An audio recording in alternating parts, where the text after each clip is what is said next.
Hey guys, this is Dan over at Working Hands. Today, as you saw from the title, I'll be discussing the most cost-effective way in my mind to heat your home, and that is a wood stove. Burning with wood is, in my opinion, the best way to burn if you have the time and energy to put into it. With the price of oil and propane nowadays, you never know if it's going to go up or down. And most of the time, lately it seems like it's been going up.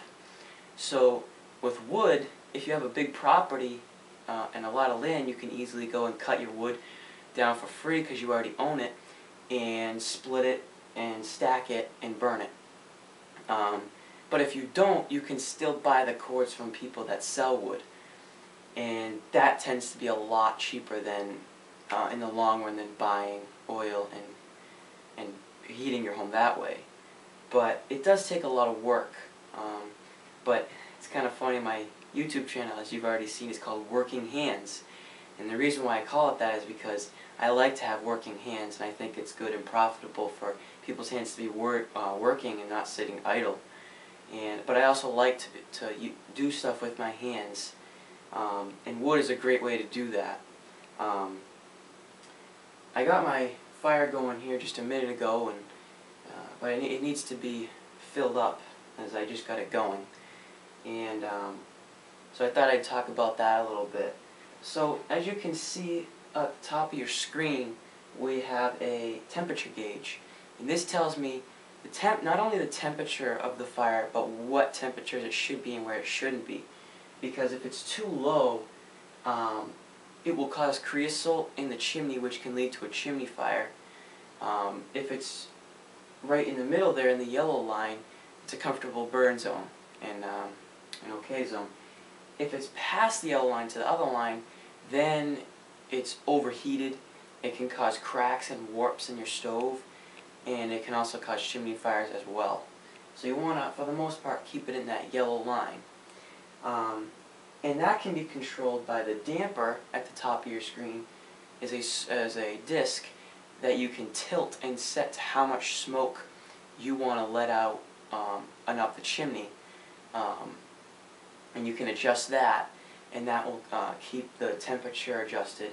But another temperature adjustment is down here on these front vents, which, with my fire-safe gloves, I can touch and slide and adjust to how much oxygen I let get to the fire, and that will also adjust the temperature. In the daytime, if it's really cold out and it's daytime, I can let it burn hot, because when you let it burn hot, your wood is going to burn faster and it's going to burn out. So, but in the daytime, I can put more wood in. At nighttime, if I do that, in a couple hours it will be all burnt out, and I'll obviously be sleeping, so I won't be able to fill it up again. So you would close these down a little bit and close the damper down a little bit, and it would burn cooler, but it would last longer throughout the night. And I would pick bigger logs, and I would close it down more, and then in the morning I'd still have a bed of coals that I could put on there. Obviously when the fire's completely dead, I use newspaper and kindling that I've split to get that going. But once it's going, there'll be a bed of coals that I can easily just throw logs on and continue to have that going. So that's a great thing. And then also, if you have a garden, then you want to burn wood, because when you burn, it produces ash at the bottom. And eventually, you have to scoop that ash out into a bucket. Now, a lot of people say, well, what do you do with that ash? Well, put it in your garden beds. Now, don't make the mistake of taking it out of the stove and putting it in your garden, as that can cause a brush fire. But once it's cool, you can put it in your compost or in your garden bed, and that is great nutrients for the soil. But I just thought I'd fill this stove up for you in front of you. Always wear fire-safe gloves. And I'll open that damper up so the smoke doesn't come back into the house. And a little may, but it should keep the amount down. And I'll put some logs in here. Always wearing fire-safe gloves, even though they use precautions like making this a spiral, springy handle so that the heat is less. You still always want to be safe. And I've been burned with the wood stove before, so I can tell you it doesn't feel good.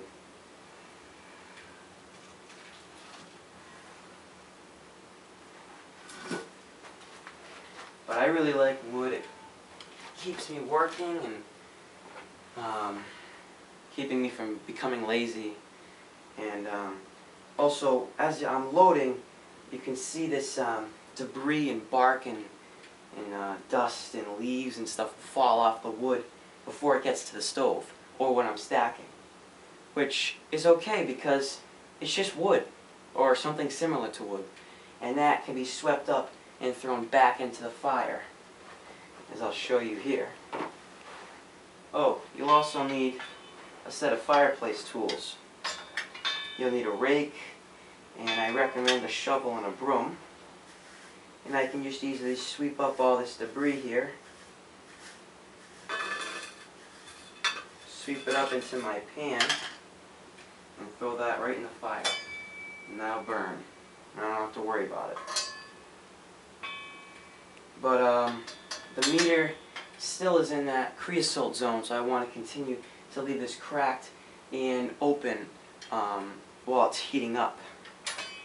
But I always want to, when it's heating up, I want to be down with the stove, because if it sits like this too long, it'll have so much oxygen that it will get to the overheat stage. And I've learned the hard way in the past of letting this get hot and saying, oh, I'll be back down in a minute or two to close it up. And then you get distracted and you forget about something, and before you know it, it's overheated and it caused a crack in our stove. And luckily we caught it before we went to bed, because it could have caused a fire. But we were able to bend it back with special tools and then weld that shut again so that we could continue to use the stove. But I figured I'd tell you guys our way of heat and why we do that. And it's more than just it being cheap. And that's one of the reasons why, is because it's very cost effective. It doesn't cost as much as oil, and we don't really have to worry about what prices of oil, where they are. They're always going up and down, but wood seems to be more stable. And if you have a big property, then it's free. You just go out and cut it in your woods.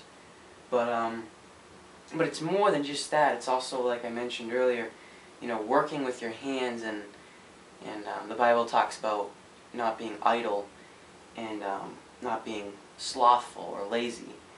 And we like to stay working, and you know, some people work more in that academics and stuff, but personally I like to do more with my hands and working rather than, you know, book work or schoolwork and stuff like that. So, you know, that's another reason why we burn wood.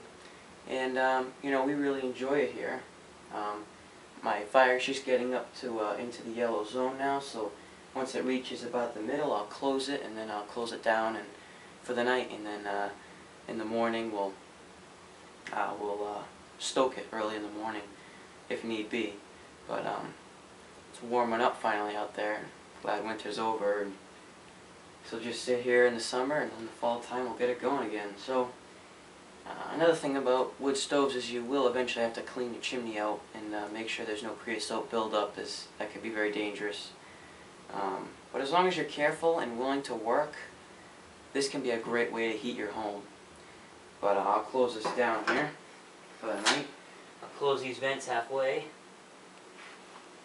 I'll also close this damper a little bit. And I'm all set to go to bed. So thanks guys, and God bless.